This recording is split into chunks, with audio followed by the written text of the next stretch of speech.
as we've seen many times before, the key with any of these problems is making sure we get all of the information.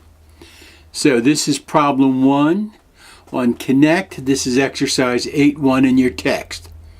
They make a product that's a popular Mother's Day gift. Therefore, peak sales occur in May. And they give us the budgeted sales for the quarter. They expect to sell $300,000 worth of these things in April, $500,000 in May, and $200,000 in June. But we're not going to collect all that cash when we sell it. The company tells us that in the past, they know that they're going to collect 20% of a month's sales in the month of the sale.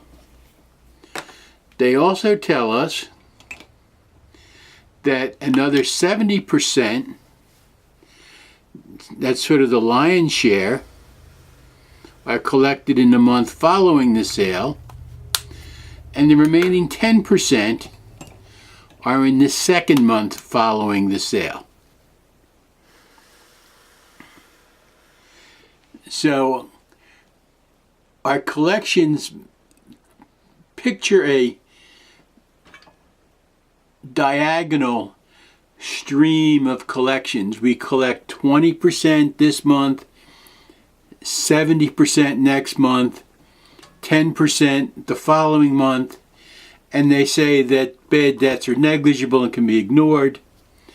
Now, February sales are 230. We need that number, and we need March sales.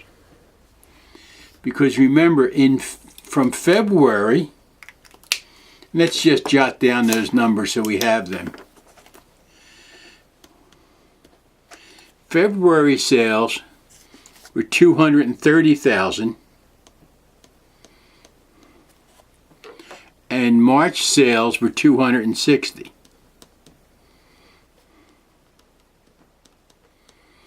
Now we have the complete information that we need. So, in April, we're going to collect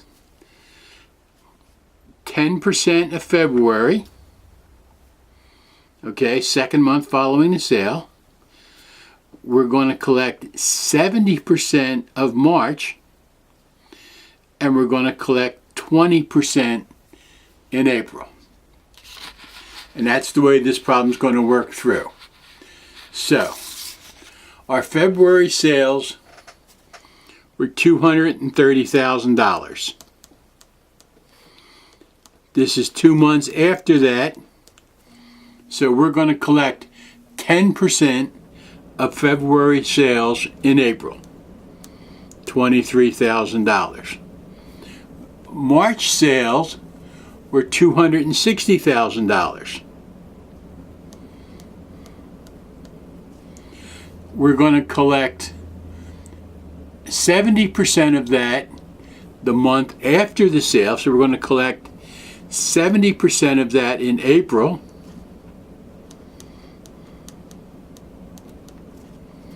and that's $182,000. And we're going to collect 10% of that in May. That's $26,000. Now, April sales, $300,000. We're told that we're going to collect 20% of April in April, 70% of April in May, 10% of April in June. So, our April sales are $300,000. We're going to collect 20% of that in April. That's $60,000. We're going to collect 70% of that in May. That's $210,000. And we're going to collect the remaining 10% of that, or $30,000, in June. May sales, $500,000. That's Mother's Day.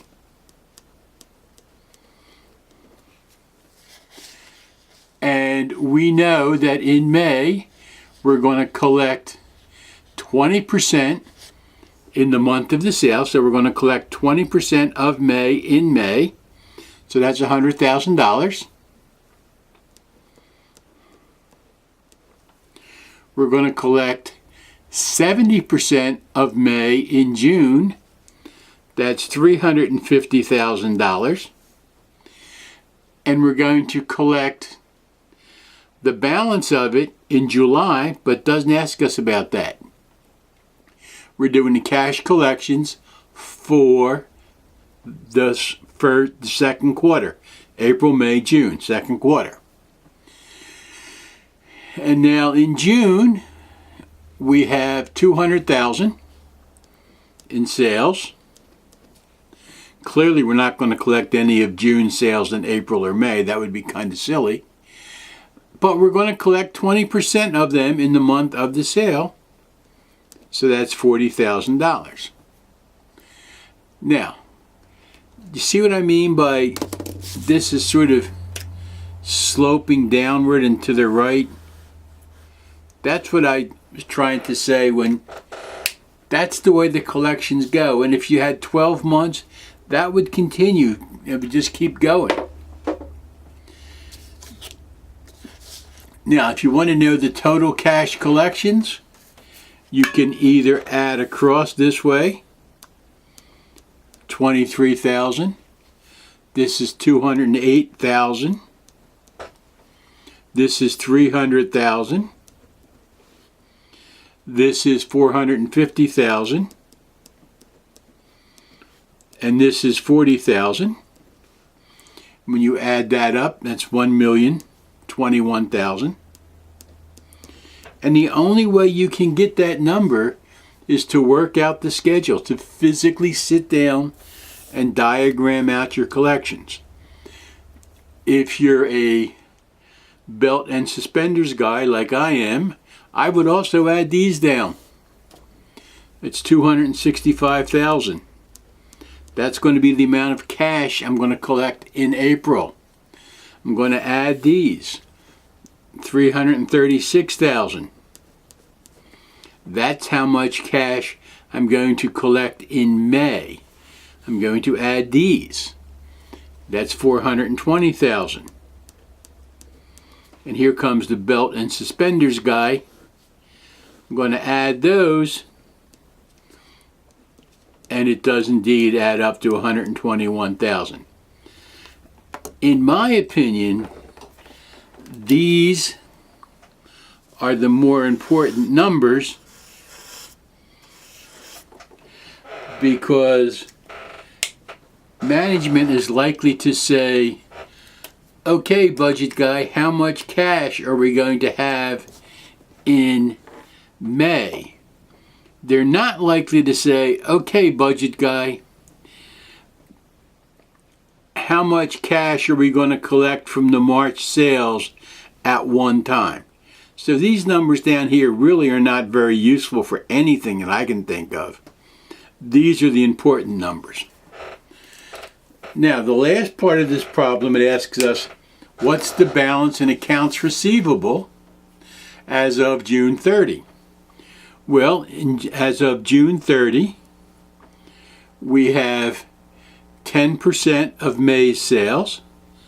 So May's sales was 500,000. So we have 10% of that left to be collected. That's 50,000. And June sales were 200,000.